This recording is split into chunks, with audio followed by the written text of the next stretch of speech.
प्रभु में प्यारे बहन और भाइयों, आप सबको जय मसीह की।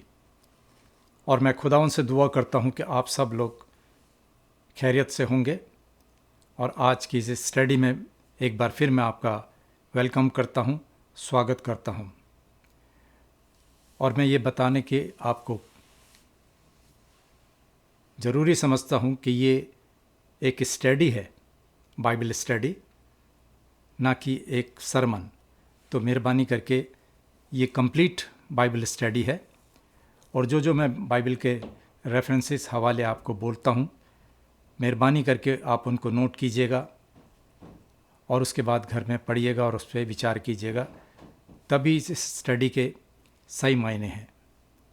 तो मेरी आपसे गुजारिश ये है कि आज का जो हमारा स्टडी का, ये आपको मालूम होगा कि हम परमेश्वर के 10 वचनों 10 कमेंडमेंट्स पर आजकल विचार कर रहे हैं।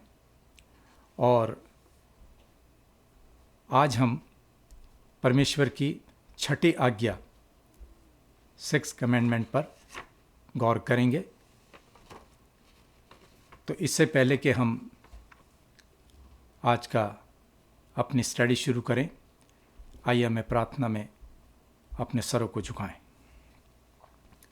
धन्यवाद देते हैं परमेश्वर आपको कि आपने हमको एक नई ज़िंदगी दी, एक नया समय दिया खुदावन, कि हम आपके पास आएं और अपने गुनाहों का पश्चाताप करें। हम आपके पास आते हैं अपने उद्धारकर्ता खुदावन यीशु मसीह के ज़रिए। हम आपके शुक्रगुजार हैं खुदावन कि आप हम गुनाहगारों के कारण इस संसार में आए। जो गुनाह, जो अपराध हमने किए थे, वो हमारे खुदावन यीशु मसीह ने अपने ऊपर लिए, और यहाँ तक कि उनको सलीबी मौत गवारा करनी पड़ी। प्रभु जी, हम आपका धन्यवाद देते हैं कि आपने अपना कीमती खून बहा के हमको ख़रीदा।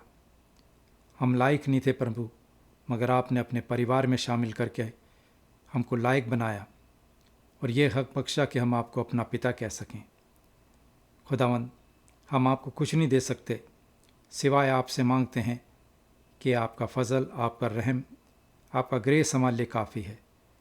जितने विश्वासी हैं खुदावन, आप उनके विश्वास को बढ़ाएं ताकि वो आपकी तरफ देखें, आपसे हिम्मत मांगें। तमाम जहान में जहाँ कहीं भी आपके लोग हैं खुदावन, उन सब के लिए दुआ करते हैं प्रभु कि आप उनके साथ हों। खासकर नौजवान बच्चों के लिए दुआ करता हूँ खुदावन कि आप उनको शैतान की ताकत से दूर रखें और उनके विश्वास को बढ़ाएं। प्रभु जी, इस स्टडी पर आपकी बरकत चाहते हैं और दुआ करते हैं खुदावंत के इस स्टडी के लीडर आप हों। आप हम सबको, जितने इस स्टडी में भाग लेते हैं खुदावंत, जितने लोग आपके वचन को सुनते हैं खुदावंत, आप उनको अपनी हिफाजत में रखें और अपनी सेवा के लिए इस्तेमाल करें। प्रभु जी, अपनी गलतियों के लिए माफ़ी मांगते हैं और ये प्रार्थना मांगते अपने उद्धारकर्ता प्रभु यीशु मसीह के नाम से, आमीन। बहन और भाइयों, आज का जो स्टडी है वो है निर्गमन नाम यानी एक्सोडस चैप्टर 20 वर्स 13। निर्गमन नाम की पुस्तक, उसका 20वां अध्याय और उसकी 13 आयत, जिसमें हमारे को परमेश्वर ने 6ठी आज्ञा में बताया है कि तू खून ना करना, यानी हत्या ना करना। You shall not murder. तो आइए, जब स्टडी में आगे बढ़ने से पहले मैं पवित्र बाइबल में से आपके सामने, जैसा कि मैंने अभी एक आयत आपको बताई, निर्गमन नाम की पुस्तक, उसका 20वें अध्याय की 13 आयत में कि तू हत्या ना करना। अब हम चलते हैं यूहन्ना की पहली पत्री, यूहन्ना की पहली पत्री और उसके 3रा अध्याय और उसकी 10 आयत से 16 आयत तक। यूहन्ना की पहली पत्री, उसका 3रा अध्याय और उसकी 10 से 16 आयत में लिखा है, इसी से परमेश्वर की संतान और शैतान की संतान जाने जाते हैं। जो कोई धर्म के काम नहीं करता वह परमेश्वर से नहीं, और ना वह जो अपने भाई से प्रेम नहीं रखता। क्योंकि जो समाचार तुमने शुरू से सुना वो ये है कि हम एक दूसरे से प्रेम रखें और कैन के समान ना बने, जो उस दुष्ट से था और जिसने अपने भाई को घात किया। और उसे किस कारण घात किया? इस कारण कि उसके काम बुरे थे और उसके भाई के काम धर्म के थे। हे भाइयों, यदि संसार तुमसे बैर रखता है तो अचंभा ना करना। हम जानते हैं कि हम मृत्यु से पार होकर जीवन में पहुँचे हैं, क्योंकि हम भाइयों से प्रेम रखते हैं। जो प्रेम नहीं रखता वो मृत्यु की दशा में रहता है। जो कोई अपने भाई से बैर रखता है वह हत्यारा है, और तुम जानते हो कि किसी हत्यारे में अनंत जीवन नहीं रहता।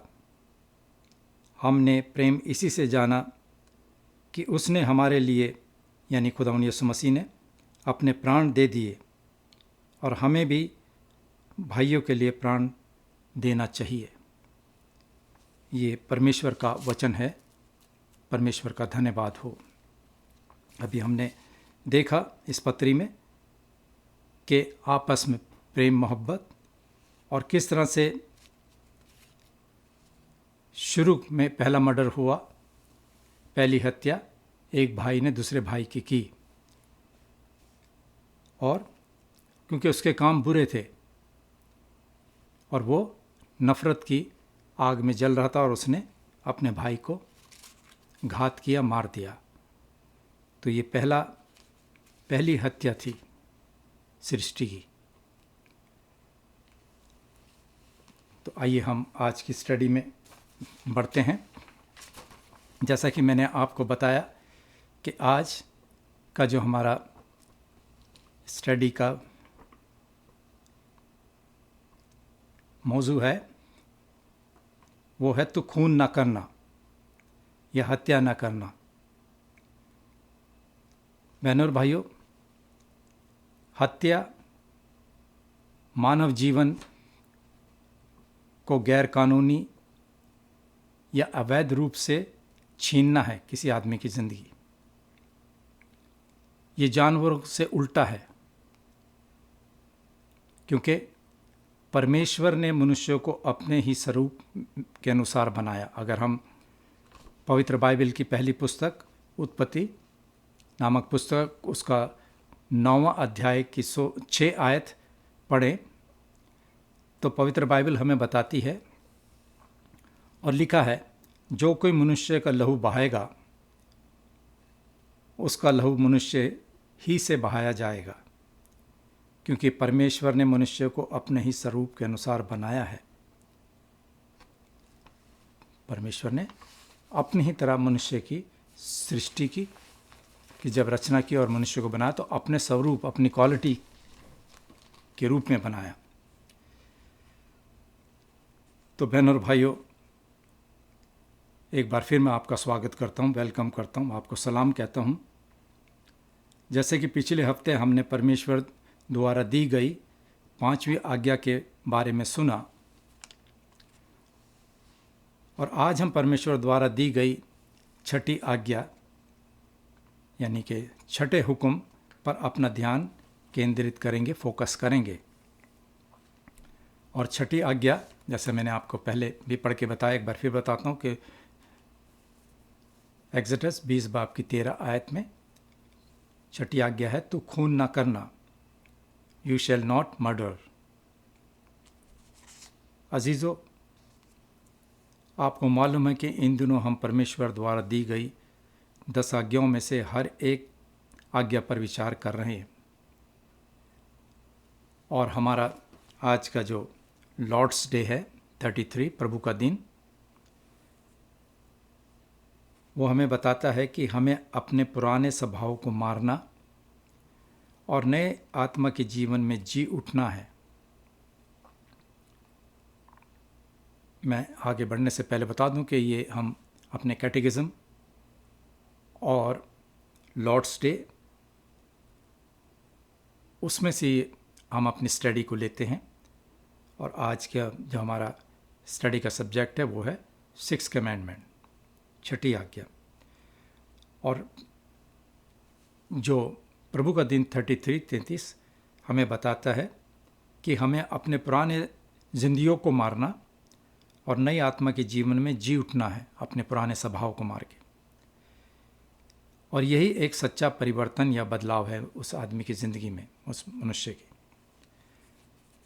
और प्रभु में विश्वासियों के लिए ये शक्ति अपने आप से नहीं आती, मगर प्रभु यीशु मसीह से आती है, पवित्र आत्मा की सहायता से आती है। प्रभु यीशु मसीह जो हम पापियों के लिए मर गए और फिर हमको नया जीवन देने के लिए तीसरे दिन मृतकों में से फिर जी उठे। हम बहुत भाग्यशाली हैं कि हम एक जीवित परमेश्वर की उपासना करते हैं, उसकी इबादत करते हैं। हमारे परमेश्वर ने मृत्यु के डंक को तोड़ दिया। आज हम इस शिक्षा को 6ठी आज्ञा पर लागू करते हैं,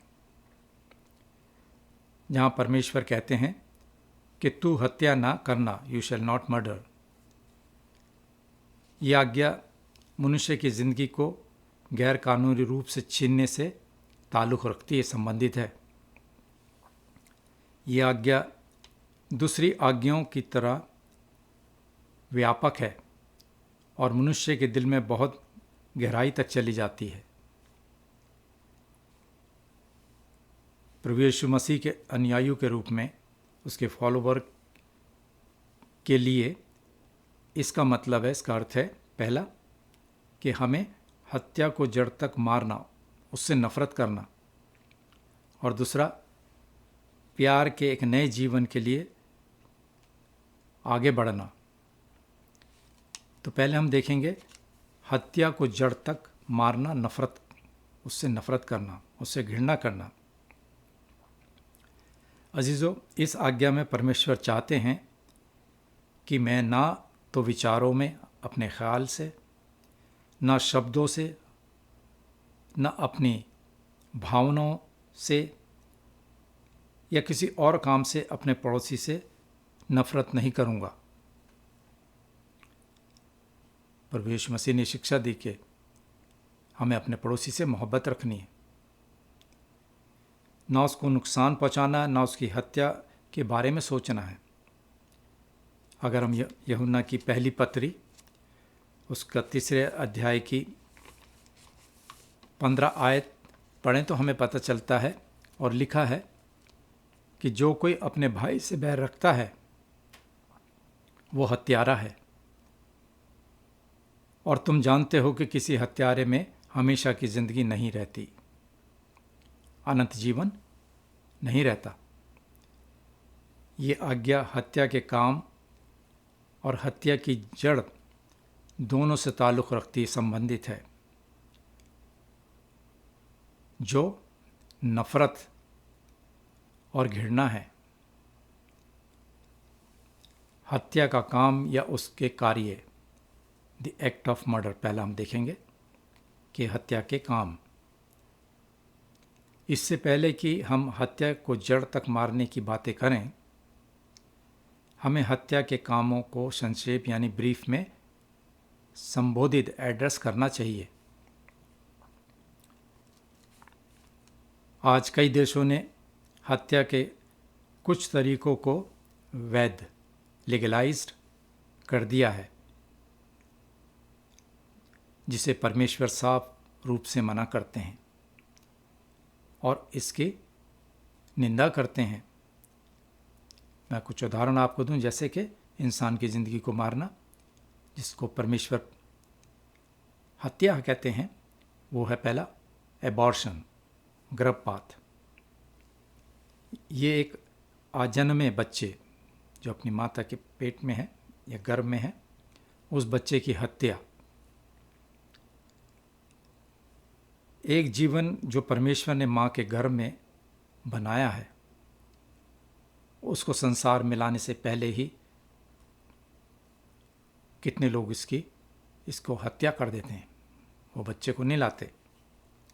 अगर हम पवित्र बाइबल में से भजन संहिता 139 पढ़ें, उसकी 13 से 16 आयत, मेहरबानी से आप इसको ज़रूर पढ़िएगा, जिसमें लिखा है, मेरे मन का स्वामी तो तू है, तूने मुझे माता के गर्भ से रचा, तूने मुझे माता के गर्भ में रचा। मेहरबानी से 14 से 16 आयत पूरी पढ़िएगा तो आपको और भी इसके बारे में विस्तार से पता चलेगा। अलग अलग लोगों का आजकल के ज़माने में सोचना है, कितने सोचते हैं कि बच्चा होने से खर्चा बढ़ेगा, पैसे का खर्च होगा, हमारे पास बच्चे की देखभाल के लिए समय नहीं होगा, बच्चा हमारे लिए एक परेशानी का कारण होगा। तरह तरह की ऐसी बातें वो सोचते हैं जो कि एक सेल्फिश मोटिव है, एक स्वार्थ है उनका, और ये एक घिनौना काम है, गलत काम है। ज़रा सोचिए, इस दुनिया में ऐसे बहुत से लोग हैं जिनके कोई संतान नहीं है, कोई बच्चा नहीं है, वो बच्चे के लिए तरसते हैं। और कितने कपल्स जो हैं वो बच्चे को गोद लेने के लिए सालों वेट करते हैं, इंतज़ार करते हैं कि किस तरह से हम किसी बच्चे को गोद लें। तो दो तरह के लोग हैं, एक तरह वो जो कि बच्चों की हत्या माँ के गर्भ में ही कर देते हैं, और दूसरे वो जो बच्चे के लिए तरसते हैं। तो जो माँ के गर्भ में हत्या, वो हत्या है, परमेश्वर उससे खुश नहीं होते। दूसरा है, आजकल ये चला हुआ है यूथनेसिया, यानी कि अपनी इच्छा से मृत्यु, या बूढ़े लोगों को इंजेक्शन दे के, सुई देकर मार देना, ये भी एक हत्या है। मानसिक रूप से, या वो विकलांग लोग जो बीमार हैं, लोग उनको निडल से सुई दे करके, इंजेक्शन दे करके उनकी हत्या कर देते हैं, उनको मार देते हैं। वो समझते हैं कि ये बुज़ुर्ग या ये जो विकलांग हैं या मानसिक रूप से कमज़ोर हैं, बीमार हैं, ये उन पर बोझ है। तो ये एक मर्डर है, इट इज़ ए मर्डर, ये एक हत्या है। परमेश्वर हमारे जीवन के दिनों को जानता है, हमारी ज़िंदगी परमेश्वर के हाथ में है, इंसान के हाथ में नहीं, मगर परमेश्वर जब चाहे वो इसको ले सकता, जब चाहे इसको दे सकता है। भजन 139 139 की 16 आयत आप देखिएगा, और उसमें लिखा है, और मेरे सब अंग जो दिन दिन बनते जाते थे, वे रचे जाने से पहले तेरी पुस्तक में लिखे हुए थे। इसलिए ऐसा करना हम पर या दूसरों पर निर्भर नहीं है, ये परमेश्वर पर है। परमेश्वर हमारे जिंदगियों के दिनों को जानते हैं। शांति देने वाला देखभाल, पैलेटिव होम्स जिसको हम कहते हैं, एक दयालु, ये एक विकल्प है हमारे लिए, जहाँ मरने वाले को कोमल और प्रेमपूर्ण देखभाल होम्स में होती है, जहाँ पर बुजुर्गों की देखभाल बड़े ध्यान से होती है। तो ये होम्स उन लोगों के लिए है जो वहाँ पर बुजुर्ग लोग और विकलांग लोग जाकर रहते हैं, और उनकी बड़ी अच्छी देखभाल होती है। मैं जाता हूँ, मैं देखता हूँ। अजीजों, एक मसीह विश्वासी के रूप में हम ये मानते हैं, स्वीकार करते हैं कि हमें अपने पड़ोसी के साथ एक अच्छा रिश्ता कायम करना है। पड़ोसी ये नहीं कि हमारा इमीडिएट नेबर हमारा पड़ोसी, नहीं, जिससे हम बातचीत करते हैं, जो जिससे हम मुलाकात करते हैं, जिनके साथ हम काम करते हैं, वो हमारे पड़ोसी हैं, और उनके साथ हमें एक अच्छा रिश्ता कायम, अच्छा रिलेशनशिप रखनी है। हमें ना तो खुद को नुकसान पहुंचाना है और ना ही अपने उस पड़ोसी को किसी तरह के खतरे में डालना है। अब एक सवाल है जो हमारे जहन में उठता है कि आत्महत्या या हमें अपने जीवन का अंत करने का क्या मतलब है। हम ये मानते हैं कि हमें खुद को भी नुकसान नहीं पहुंचाना, या मानसिक रूप बीमारी से या डिप्रेशन से, जो कि एक वास्तविक है, और दुख और पीड़ा भी है। पर अजीज़ों, लेकिन इससे बाहर निकलने का एकमात्र रास्ता और मदद सिर्फ पवित्र बाइबल से परामर्श यानी सलाह, पवित्र वचन से ऐसे हालात में, जैसे मैंने अभी आपको, मैं फिर दोबारा से इसको रिपीट करता हूँ कि सवाल उठता है कि आत्महत्या या हमें अपने जीवन को ख़त्म करने का क्या मतलब है। हम ये मानते हैं कि हमें खुद को भी नुकसान नहीं पहुंचाना,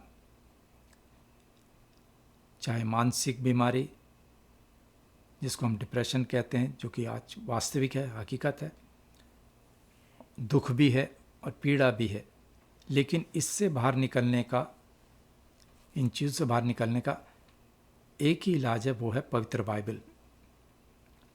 हमें पवित्र बाइबल में तमाम बातों की सलाह, अच्छी काउंसलिंग मिलती है। और या एक अच्छा चर्च, एक अच्छी कलीसिया, जहाँ पर लोग एक दूसरे को समझते हैं, उनकी बातचीत से एक दूसरे को सहायता पहुँचाते हैं। हमें इस बात में ताज्जुब नहीं होना चाहिए कि हमारे समाज में बहुत अधिक हिंसा आजकल हम देखते हैं। लोगों में पेशेंस नहीं है, हिंसा काफ़ी बढ़ गई है, गाली गलौज और रोज़ाना हत्याएं हो रही हैं। अगर एक समाज के रूप में, एक फॉर एग्जांपल, उदाहरण के लिए, हम बच्चों के जन्म से पहले उन्हें प्यार नहीं कर सकते हैं, तो उनके पैदा होने के बाद हमें उनसे क्या प्यार होगा। अगर हम एक बच्चे को जलाते हैं जन्म से पहले ही, अगर हम उसको प्यार नहीं देंगे, तो जब वो बच्चा पैदा हो जाएगा तो हम उसको बाद में क्या प्यार देंगे। और अगर जीवन का कोई कीमत ही नहीं है, मूल्य ही नहीं है, तो समाज में कोई एक दूसरे का बड़ी संवेदनशील और कठोर हो जाता है। अगर जीवन में जीने की कोई कीमत नहीं है, तो समाज भी एक कठोरता को अपनाता है और इसके प्रति वो कठोर हो जाता है। अब हम देखेंगे हत्या की जड़ क्या है, द रूट ऑफ मर्डर। आइए हम अपनी नज़र यहाँ से बाहर की ओर मोड़ें, थोड़ा अपने ध्यान को दूसरी तरफ मोड़ें, जो यहाँ से हमारे दिलों में नफ़रत, क्योंकि असली समस्या, असली प्रॉब्लम तो हमारे दिल में है। ये जो ख्याल आते हैं गलत नफ़रत के, द्वेष के, बदला लेने के, ये दिल से निकलते हैं। पवित्र बाइबल के पुराने नियम में, जैसे कि मैंने आपको पढ़ा उत्पत्ति में से, कि कैन का उदाहरण देती है। सबसे पहले जो फर्स्ट मर्डर हुआ पवित्र बाइबल के हिसाब से, वो एक भाई ने दूसरे भाई को, यानी कैन ने, जिसने अपने भाई हाबिल की हत्या की थी। और इसकी असली समस्या, जो इसकी कॉज थी, वो क्या थी? वो उससे जलता था, जलन, ईर्ष्या थी उसको उससे, क्योंकि परमेश्वर ने हाबिल की भेंट को स्वीकार किया था और केन की भेंट को नहीं। तो इस कारण केन अपने भाई से जलने लगा, ईर्ष्या करने लगा और एक दिन उसने हाबिल की हत्या कर दी। और इसकी समस्या, इसकी क्या कारण था? वो था जलन, जेलसी, ईर्ष्या। और उसने उसे अपने भाई की हत्या करने के लिए मोटिवेट किया, प्रेरित किया। केन के इस दृष्टांत को लागू करते हुए यूहन्ना अपनी पहली पत्री के 3 बाब अध्याय के 15 आयत में कहते हैं, हमको बताते हैं, और लिखा है, जो कोई अपने भाई से बैर रखता है वह हत्यारा है। यही नहीं कि मैंने अपने भाई की हत्या करी तभी मैं हत्यारा हूँ, नहीं। अगर हम किसी से भी बैर रखते हैं तो प्रभु कहते हैं, प्रभु यीशु मसीह कहते हैं कि वो हत्यारा है। और तुम जानते हो कि किसी हत्यारे में अनंत जीवन नहीं रहता, हमेशा की ज़िंदगी नहीं रहती। आज का जो हमारा क्वेश्चन है, प्रश्न है, सवाल है, वो 106 है। हमसे पूछता है कि क्या ये आज्ञा सिर्फ हत्या की बात करती है? इसका उत्तर में हम मानते हैं और लिखा है, हत्या करना मना है। परमेश्वर हमें सिखाते हैं कि वे हत्या की जड़ से नफरत करते हैं। परमेश्वर ये भी सिखाते हैं कि वे हत्या के कारणों, उसकी कॉज, जैसे जलन, नफरत, गुस्सा, बदले की भावना, बदले की इच्छा से भी नफरत करते हैं। और परमेश्वर इन सबको हत्या के समान मानते हैं। इन बातों को, ईर्ष्या, नफरत, गुस्सा, बदले की भावना, ये सब बातें परमेश्वर इसको हत्या कहते हैं। ये भी हत्या के समान है। हमारा कैटेकिज्म का उत्तर हृदय की 4 शक्तिशाली पापपूर्ण भावनाओं को सामने लाता है। आज का जो हमारा कैटेकिज्म का जो उत्तर है वो हमारे दिल की 4 मजबूत शक्तिशाली पापपूर्ण भावनाओं को सामने लाता है, जैसे ईर्ष्या, द्वेष, गुस्सा, बदले की भावना। लेकिन अफसोस, आज लोग इन्हीं बातों पे ज़्यादा चलते हैं। वो एक दूसरे से ईर्ष्या करते हैं, जेलस रखते हैं, एक दूसरे से नफरत करते हैं, घृणा करते हैं, वो क्रोध करते हैं एक दूसरे पर, और बदले की भावना कि अगर इसने में कुछ कहा तो मैं क्या नहीं कहूँ। तो ये हुआ बदले की भावना के एक दूसरे से। ऐसा जीवन जीते हैं जो कि परमेश्वर इन बातों के लिए मना करते हैं। प्रभु यीशु मसीह की ये शिक्षाएं नहीं है।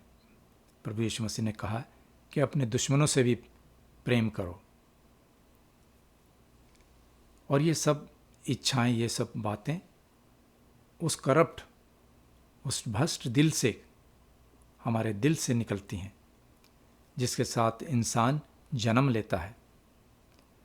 ये कोई बाहर से नहीं आती, बल्कि हमारे दिल में से इन भावनाओं को निकलती हैं, जो मैंने आपके सामने पढ़ी। गुस्सा, क्रोध, जलन, ईर्ष्या, बदले की भावना, ये मन से आती हैं। और बहनों और भाइयों, अगर हम परमेश्वर के साथ हमेशा का जीवन चाहते हैं तो हमें इन सब बातों से नफरत करनी होगी, इन बातों को मारना होगा, तभी हम परमेश्वर के बेटे या बेटियां कहलाएंगे। ऐसा जीवन जीना हमें, प्रभु यीशु मसीह में हमारे पास उसकी ताकत है।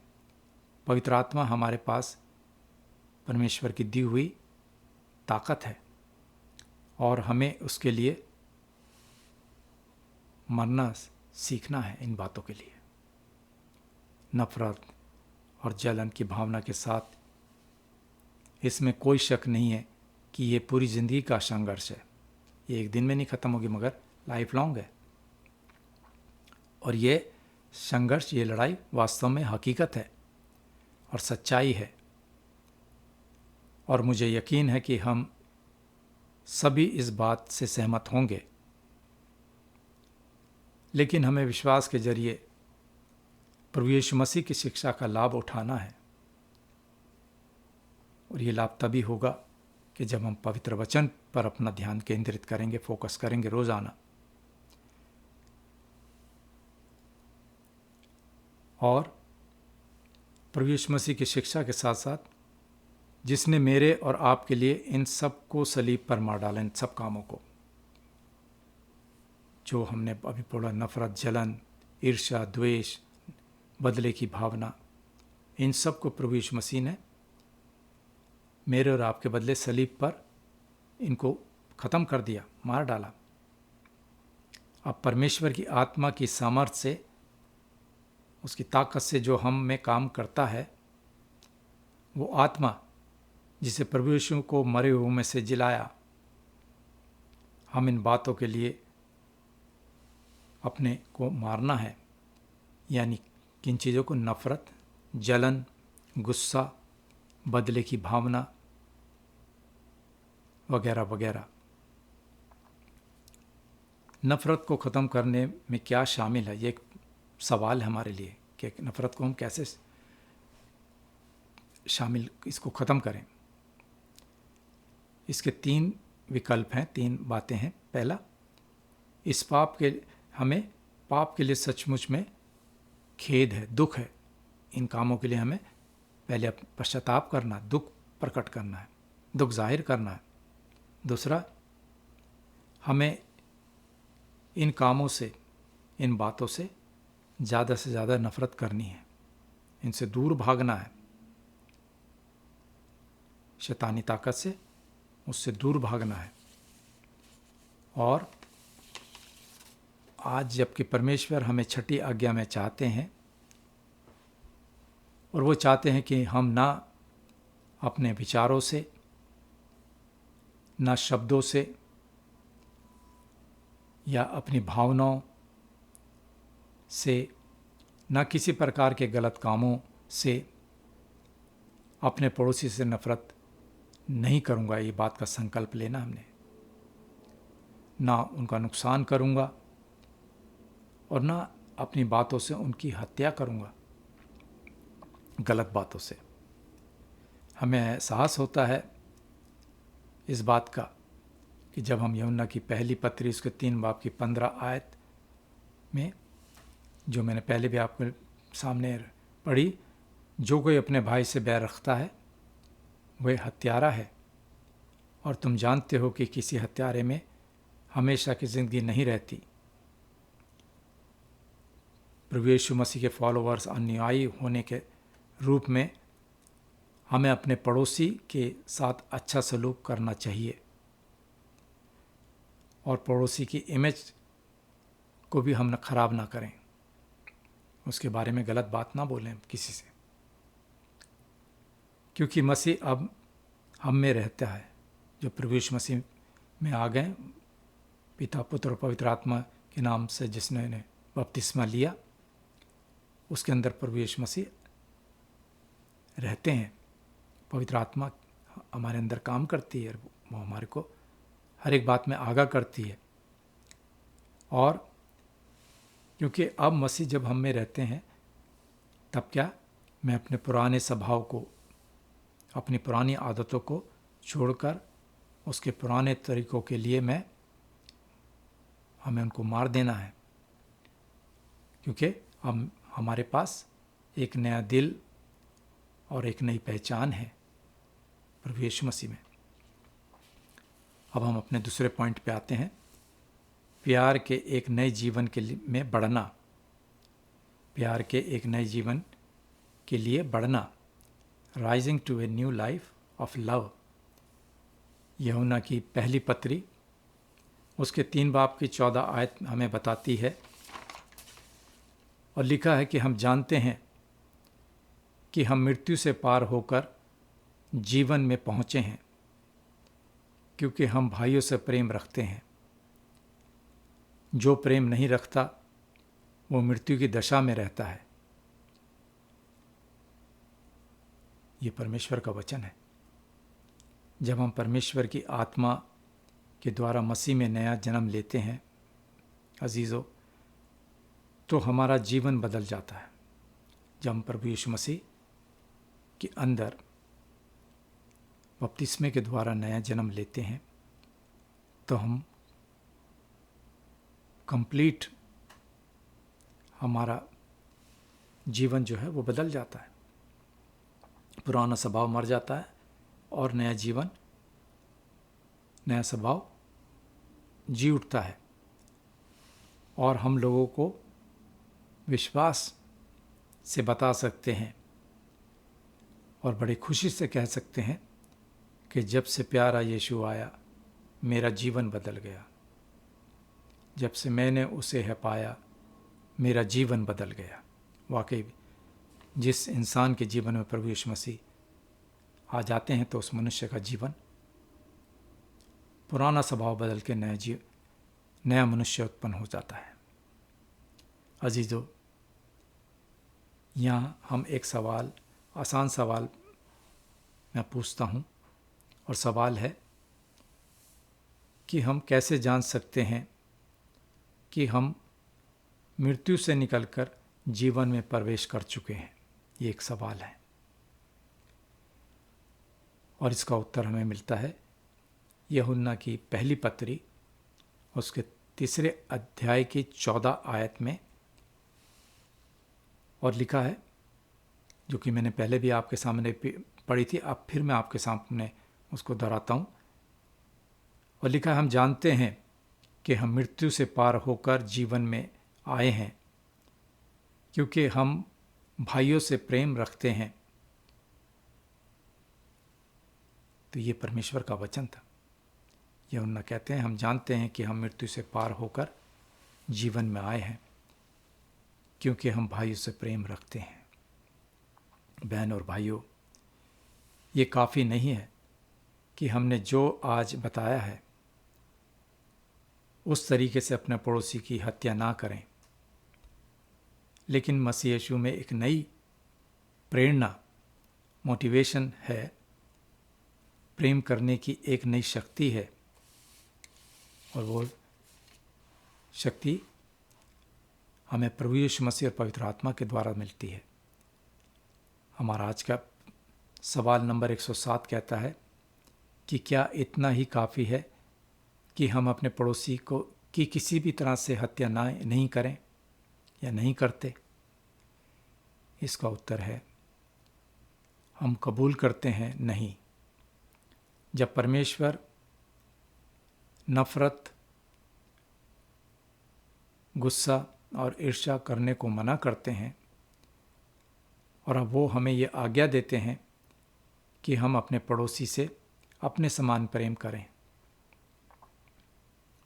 प्रभु यीशु मसीह ने कहा है, हमें अपने पड़ोसी से अपने समान प्रेम करना। जितना मैं अपने आप से प्रेम करता हूँ, मैं पड़ोसी से भी उतनी ही मोहब्बत रखूं और उसके प्रति धैर्य से, पेशेंस, शांति, दीनता, करुणा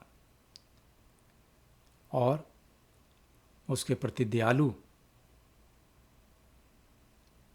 दया दिखानी चाहिए, जाहिर करनी चाहिए और उसे नुकसान से बचाना चाहिए। उसका नुकसान की नहीं सोचनी चाहिए। जैसे अपने आप को और यहाँ तक कि अपने दुश्मनों के साथ भलाई करें।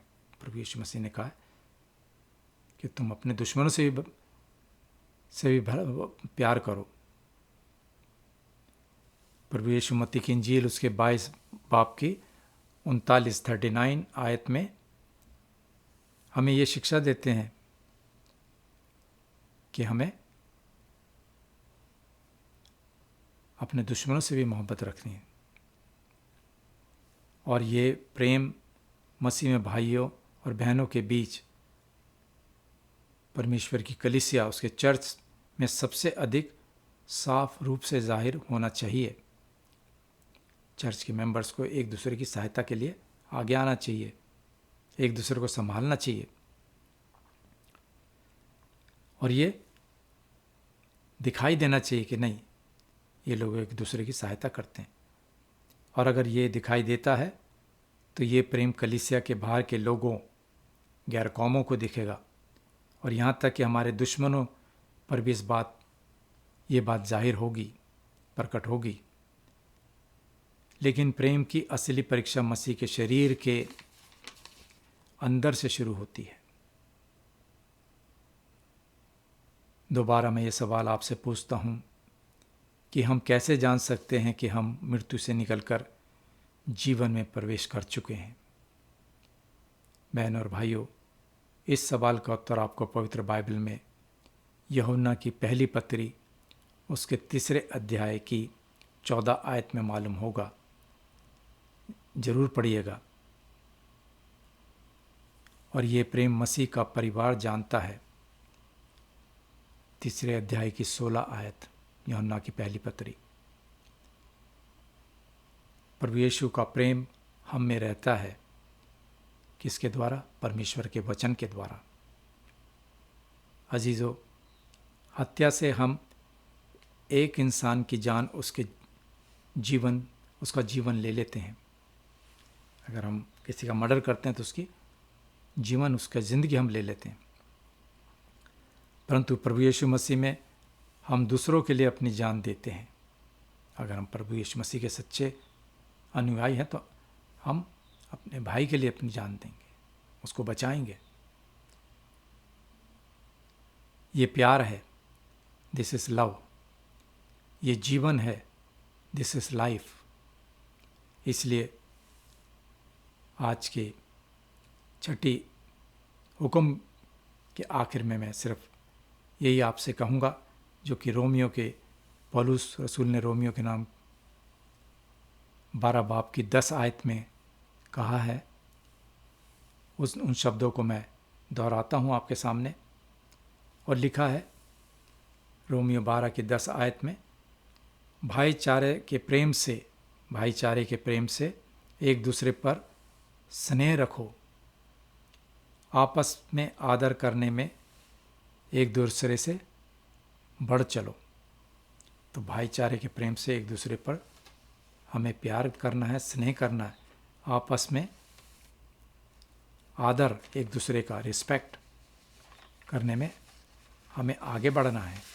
अब मैं आपके सामने आज के, जैसे मैं हमेशा आपको बाइबल के रेफरेंसेस बताता हूँ, तो उनको नोट कीजिएगा कि ये स्टडी हमने कहाँ कहाँ से ली है।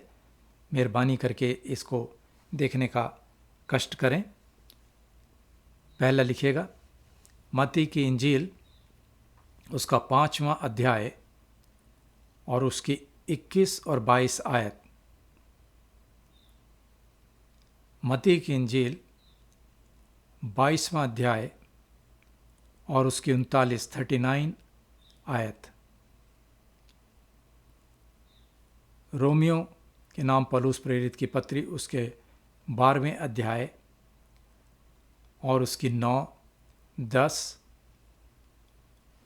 18, 20 और 21 आयत।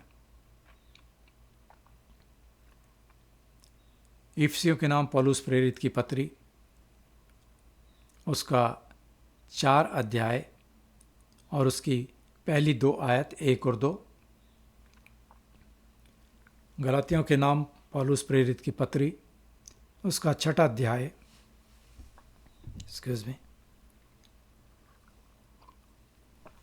गलातियों के नाम पौलुस प्रेरित की पत्री उसका 6 अध्याय और उसकी पहली 2 आयत, 1 और 2। यूहन्ना की पहली पत्री उसका 2 अध्याय और उसकी 11 आयत। यूहन्ना की पहली पत्री उसका 3 अध्याय और उसकी 15 आयत। रोमियो के नाम पौलुस प्रेरित की पत्री उसका 1 अध्याय और उसकी 28 से 32 आयत तक पढ़ें। और नीति वचन